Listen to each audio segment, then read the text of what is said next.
ሰላም ሰላም እንዴት ናችሁ? ውድ የቻናላችን ቤተሰቦች በቅድሚያ እንኳን ወደ ቻናላችን በሰላም መጣችሁ ብያለሁ። ለዚህ ቻናል አዲስ የሆናችሁ ይህንን ቪዲዮ ላይክ በማድረግ ጀምሮ እንዲሁም ቻናሉን ሰብስክራይብ አድርጉ። ቪዲዮ የሚጠቅማላችሁ ለምታስቡት ሰው ሸር ማድረጋችሁን አትርሱ ማለት ነው። እንግዲህ በዛሬ ቆይታችን የምናየው ሞክሼ ፊደላት የሚባሉትን ይሆናል። ሞክሼ ፊደላት የሚባሉት እንግዲህ በአማርኛ ፊደል ውስጥ ድግግሞሽ የሆኑ ፊደላት አሉ። እነሱ ፊደላት እነማን ናቸው የሚለውን ዛሬ በዋናነት ከኔ ጋር በደንብ አብረን እናያለን ማለት ነው። እንግዲህ ይህንን ቪዲዮ እስከ መጨረሻው እንድትከታተሉ በአክብሮት እጠይቃችኋለሁ። አብራችሁን ቆዩ። መልካም እንግዲህ ሞክሼ ፊደላት ከሚባሉት መካከል እንግዲህ በአማርኛ ድግግሞሽ ፊደላት አሉ። ከእነሱ ውስጥ ለምሳሌ ሀ 3 ጊዜ አለ፣ ሰ 2 ጊዜ አለ፣ ሌሎችም በተመሳሳይ ማለት ነው። ስለዚህ ስያሜያቸው ማን ማን ይባላል የሚለውን አብረን እናያለን ማለት ነው። እሺ የመጀመሪያው እዚህ ጋር ያለችው ሀሌታ ውሃ ትባላለች። ሀሌታ ውሃ የመጀመሪያው ሀሌታ ውሃ። እሺ ደግሞ ቆጥራለን። ሀ ኦ ሂ ሃ ሄ ህ ሆ ሆ ህ ሄ ሃ ሂ ሁ ሃ። የመጀመሪያው ሀሌታ ውሃ ነው። ቀጣይ ሀመር ውሃ ትባላለች። ሀመር ውሃ ሀመር ውሃ ትባላለች።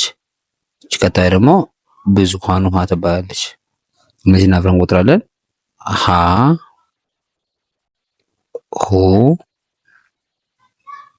ሂ ሃ ሄ ህ ሆ ሆ ህ ሄ ሃ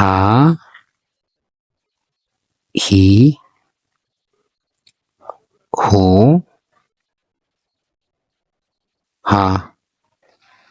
እነዚህ እንግዲህ የሀ ቤተሰቦች ናቸው። የመጀመሪያው ሀሌታ ውሃ፣ ከዛ ሀመር ውሃ፣ ከዛ ብዙኃን ውሃ ብለን እንጠራቸዋለን ማለት ነው። አሁን ቀጣይ የምናየው ደግሞ የሰ ቤተሰብ ነው። የመጀመሪያው ይሄ ንጉሱ ሰ ይባላል። ንጉሱ ሰ። ይሄኛው ደግሞ እሳቱ ሰ እንለዋለን። የላይኛው ንጉሱ ሰ፣ የታችኛው እሳቱ ሰ እንላለን። ሱ ሲ ሳ ሴ ስ ሶ ሶ ስ ሴ ሳ ሲ ሱ ሰ። እንግዲህ እነዚህ እሳቱ ሰና ንጉሱ ሰና እሳቱ ሰ እንላቸዋለን ማለት ነው። እሺ ቀጣይ የምናልፈው ወደ አ ቤተሰብ ይሆናል። የአ ቤተሰብ ደግሞ የመጀመሪያው ይሄ አልፋው አ ይባላል። አልፋው አ እንላለን። ይሄኛው ደግሞ አይኑ አ እንለዋለን። አይኑ አ እና አልፋው አ ማለት ነው። ኡ ኢ አ ኤ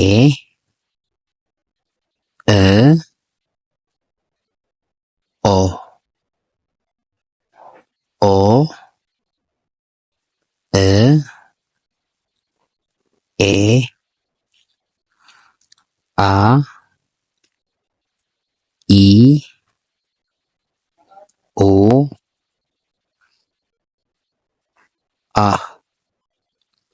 እነዚህ ደግሞ እንግዲህ አልፋው አ የመጀመሪያው፣ ከዛ ታች ያለው ደግሞ አይኑ አ ይባላሉ። እሺ የመጨረሻ ብናየው ፀ ሁለቱም። ይሄ ጸሎቱ ፀ ይባላል።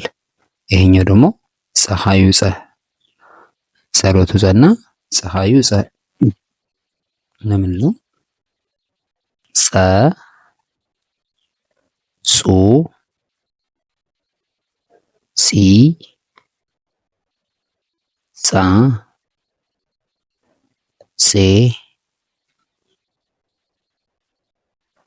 ጽ ጾ ጾ ጽ ጼ ጻ ጺ ጹ ጸ። እንግዲህ ሞክሼ የሚባሉ ፊደላት ማለት ነው። እነዚህን ይመስላሉ። ጠቅላላ ወደ 9 ፊደላት ናቸው ሞክሼ የሚባሉ ፊደላት ማለት ነው። በአማርኛ ፊደሎች ድግግሞሽ ያሉ ፊደላት ማለት ነው። እነዚህን ይመስላሉ። በኦንላይን በልዩ እገዛ መማር ለምፈልጉ ከታች ማስቀመጥላችሁ ስልክ ይኖራል። በሱ ስልክ እየገባችሁ አናግሩ ማለት ነው። እንዲሁም የቅዱስ ቁርአን እና ቅዱስ መጽሐፍ ቅዱስ በነፃ በኦንላይን እናስተምራለን ማለት ነው። ቅዳሜና እሁድ መማር ለምፈልጉ ከታች ማስቀመጥላችሁ ስልክ ይኖራል። ወይም የዩቲዩብ ባያችሁ ላይ ገብታችሁ ቴሌግራም ሊንክ ታገኛላችሁ። እዛ ገብታችሁ ተቀላቅላችሁ ትምህርቱን መከታተል ትችላላችሁ ማለት ነው። እንግዲህ በቀጣይ በሌላ ቪዲዮ እስክንገናኝ ድረስ ሰናይ ቆይታ፣ መልካም ጊዜ